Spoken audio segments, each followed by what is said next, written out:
Le secrétaire d'État des États-Unis affirme se moquer des Nations Unies et de leur opinion. Donald Trump, le président des États-Unis, accuse son pays d'avoir envahi le Venezuela, entre autres. L'enjeu des primaires, c'est le pétrole.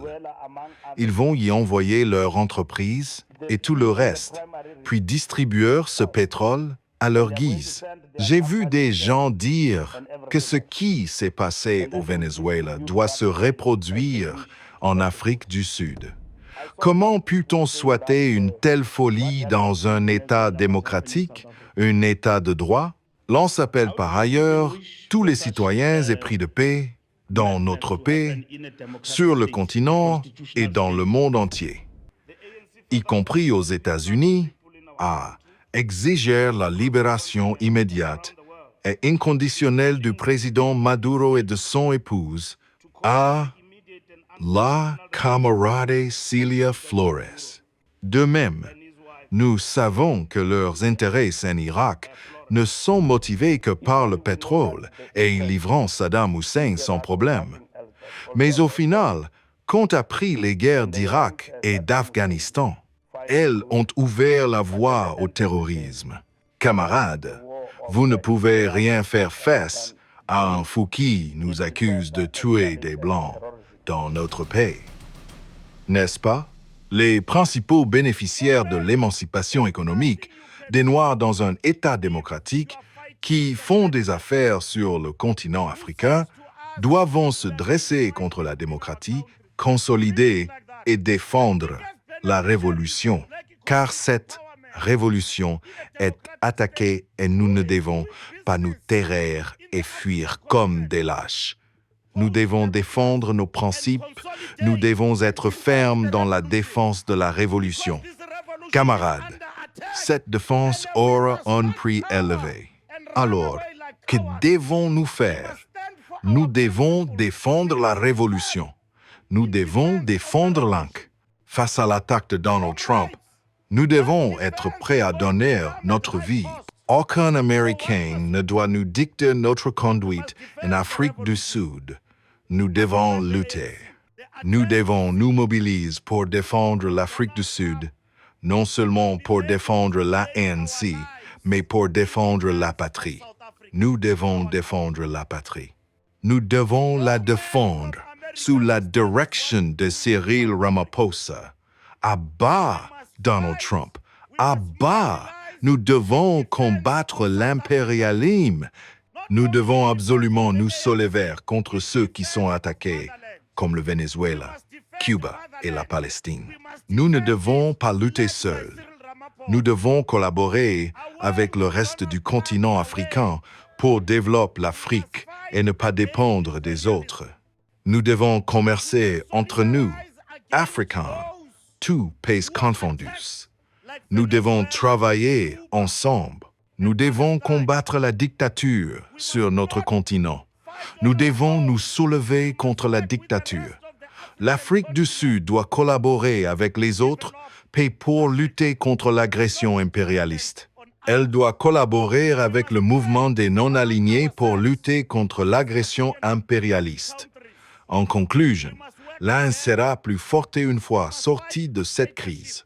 Si nous défendons le renouveau de notre organisation, nous devons nous aimer les uns les autres. Vous savez, camarades, je tiens à expliquer aux membres de l'AON la différence entre une amie et une camarade.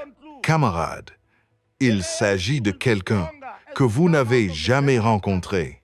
Vous ne le connaissez pas, et pourtant vous l'appelez votre camarade. Ce qui vous unit dépasse la simple amitié. La camaraderie, c'est un amour plus profond qu'une simple amitié. Car vous aimez vos camarades, du Cap occidental, de l'État libre. La camaraderie, c'est partager des épreuves, des tranchées. Nous avons convenu de libérer notre peuple et de lutter pour sa libération. Nous avons convenu de nous engager dans la lutte. Nous étions d'accord.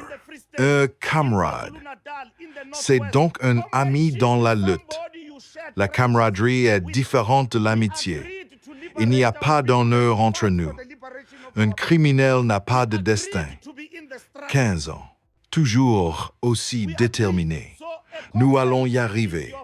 Camarades, et nous tenons à remercier tous nos volontaires. Et nous tenons à vous remercier, camarades, pour vos efforts et votre amour pour l'organisation. Oui, ou l'impopo. Ne vous entredétruisez pas. Il n'y a rien de mal à cela. Si vous contestez, c'est permis. Notre compréhension de ce qui est arrivé au Venezuela en tant que Congrès national africain se résume à une agression impérialiste. Et les États-Unis, et l'administration Trump en particulier, s'imposant comme les gendarmes du monde. Comment peut-on souhaiter une telle folie dans un État démocratique, un État de droit? Oui, nous avons un gouvernement d'union nationale. Nous coexistons avec des forces réactionnaires, y compris des membres de ce monde. Nous siégeons au gouvernement avec elles. Et vous venez nous dire qu'un gouvernement de cette nature, un État démocratique, doit être isolé, attaqué. Pourquoi? Pourquoi? Et donc, nous devons nous taire, nous cacher le visage, nous taire et ne pas être solidaires des autres par peur. Nous n'avons jamais pris parti. Notre président a voyagé pendant 10 heures jusqu'en Ukraine, puis il est reparti en Russie. Zelensky est venu dans notre pays. Nous n'avons jamais pris parti.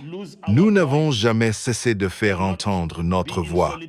Même si d'autres n'étaient pas d'accord avec nous, nous l'avons toujours dit. Que la paix règne entre nos deux pays. Nous n'avons donc jamais cessé de faire entendre notre voix. Nous l'avons utilisé non pas pour dominer, mais pour persuader, pour œuvrer, pour la paix dans le monde. Et cela ne s'arrêtera pas. Et cela ne s'arrêtera pas maintenant. Je pense que le monde entier s'accorde aujourd'hui à dire que ce qui s'est passé constitue une violation du droit international et de la Charte des Nations Unies. C'est pourquoi nous avons demandé la réunion du Conseil de sécurité pour débattre de cette question. Il s'agit du seul organe mandaté par la communauté internationale pour traiter des questions de paix et de sécurité. Nous espérons que la sagesse collective qui règne au sein du Conseil de sécurité et de l'ONU, dans son ensemble, permettre de trouver des solutions et de faire preuve de bon sens. Car ce qui s'est passé jusqu'à présent revient à donner carte blanche à quiconque pour envahir n'importe quel pays.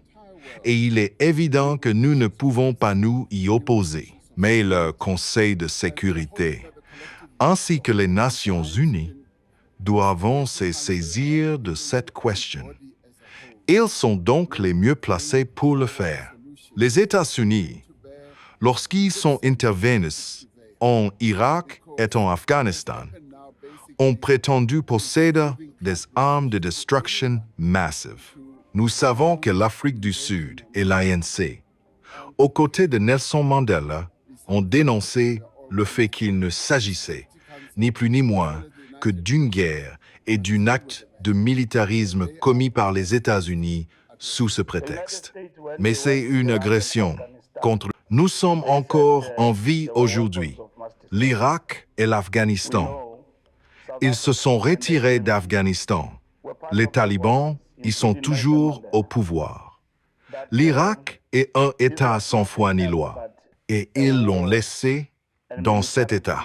De même, nous savons que leur seul intérêt en Irak était le pétrole, et ils n'avaient pas Saddam Hussein, soit. Mais au final, qu'ont engendré les guerres d'Irak et d'Afghanistan? Un des faits qui a dégénéré en terrorisme, atteignant des proportions sans précédent à travers le monde. Leur action militaire contre tout autrui n'est rien d'autre qu'une agression. Ils sont très puissants, mais nous ne pouvons pas nous soumettre et laisser des actions unitaires et unilatérales sans être contestées par les forces progressistes. L'on s'appelle également les personnes éprises de paix dans notre pays, sur le continent et dans le monde entier, y compris aux États-Unis, à exiger la libération immédiate et inconditionnelle du président Maduro et de son épouse, la camarade Celia Flores. Le monde doit rejeter toutes les actions qui portent atteinte à la démocratie, au droit international et à la dignité humaine. Les conséquences humanitaires dévastatrices de la guerre, des sanctions et de la coercition économique doivent demeurer au cœur des préoccupations de la communauté internationale. L'on réaffirme son engagement à instaurer un ordre international multipolaire et fondé sur des règles ancrées dans l'égalité entre les nations, le respect de leur souveraineté et la solidarité entre les peuples. L'interdépendance des nations exige la coopération plutôt que la confrontation. Et ce n'est que par une action collective que l'humanité pourra relever ces défis communs et bâtir un monde plus pacifique, équitable et durable. J'ai vu des gens affirmer que ce qui s'est passé au Venezuela doit se reproduire en Afrique du Sud. Comment peut-on souhaiter une telle folie dans un État démocratique, un État de droit? Oui, nous avons un gouvernement d'union nationale. Nous coexistons avec des forces réactionnaires, y compris certains membres de ce monde. Nous siégeons au gouvernement avec elles. Et vous venez nous dire qu'un gouvernement de cette nature, un État démocratique, doit être isolé, attaqué. Pourquoi? Et donc, nous devrions nous taire, nous cacher le visage, nous taire et renoncer à la solidarité par peur. Le secrétaire d'État des États-Unis déclare se moquer des Nations Unies et de leur opinion. Donald Trump, le président des États-Unis, affirme qu'ils ont envahi le Venezuela, entre autres. La raison principale, c'est le pétrole. Ils vont y envoyer leur entreprise et tout le reste, puis distribuer ce pétrole à leur guise. Et donc, ils imposent un changement de régime au Venezuela.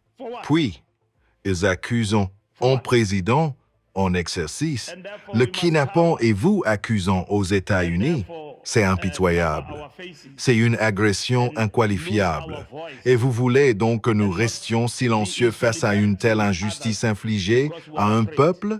Notre président a quitté l'Afrique du Sud pour se rendre aux États-Unis afin d'expliquer à Donald Trump qu'il ne s'agissait pas d'un génocide. Il défendait son pays et son action. Nous l'avons soutenu. À son arrivée, on lui a montré un film sur Julius Malema et on lui a fait croire que l'histoire s'arrêtait là. Ensuite, ils ont boycotté le G20.